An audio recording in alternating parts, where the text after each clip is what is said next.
بسم اللہ الرحمن الرحیم۔ بسم اللہ الرحمن الرحیم۔ کیل محاسے دانوں کا بہت ہی آسان علاج، احادیث مبارکہ کی روشنی میں۔ السلام علیکم ناظرین، آج کی ویڈیو میں ان بہن بھائیوں کے لیے علاج بتایا جا رہا ہے جن کے چہرے پر دانے یا محاسے بن جاتے ہیں۔ نوجوانی میں ہر ایک کے یہ دانے ضرور بنتے ہیں، لیکن کچھ لوگوں کے وقت کے ساتھ ساتھ ٹھیک ہو جاتے ہیں، لیکن کچھ لوگوں کے لیے مسلسل اذیت کا باعث بن جاتے ہیں۔ تو آج آپ کو ایک بہت ہی آسان علاج بتاتے ہیں۔ حضور صلی اللہ علیہ وآلہ وسلم نے حضرت علی رضی اللہ تعالی عنہ کو وصیت کرتے ہوئے فرمایا، اے علی رضی اللہ تعالی عنہ، کھانے کی ابتدا نمک سے کرو اور اختتام بھی نمک سے، چونکہ نمک میں 70 بیماریوں کا علاج ہے، جن میں سے چند ایک بیان کی جا رہی ہیں۔ پاگل پن، جذام، برس یعنی جلد پر سفید داغ کا بن جانا، گلے میں درد، دانتوں میں درد، پیٹ میں درد۔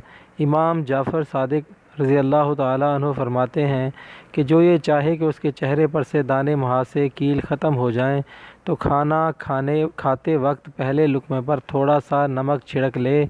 ایک بار حضرت علی نے اپنے ساتھیوں سے پوچھا کہ بتاؤ سب سے بہترین سالن کون سا ہے؟ ایک نے کہا کہ گوشت والا سالن، دوسرے نے کہا جو زیادہ گھی میں پکایا جائے، تیسرے نے کہا جو زیتون کے تیل میں پکے۔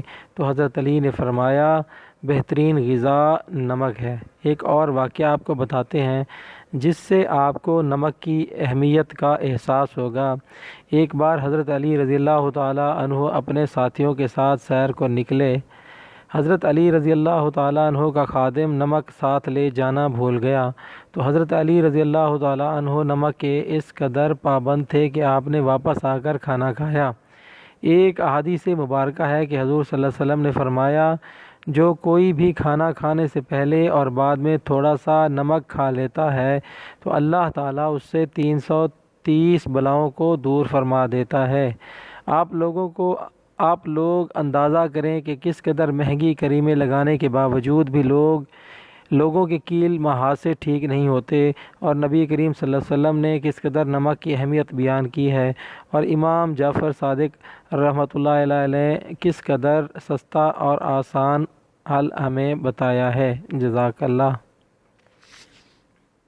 دوستو، اگر آپ نے ہمارے چینل دعا اینڈ ذکر کو سبسکرائب نہیں کیا تو پلیز ہماری حوصلہ افزائی کے لیے ہمارے چینل کو سبسکرائب کریں، لائک کریں اور اپنے دوستوں میں شیئر کریں۔ شکریہ، والسلام۔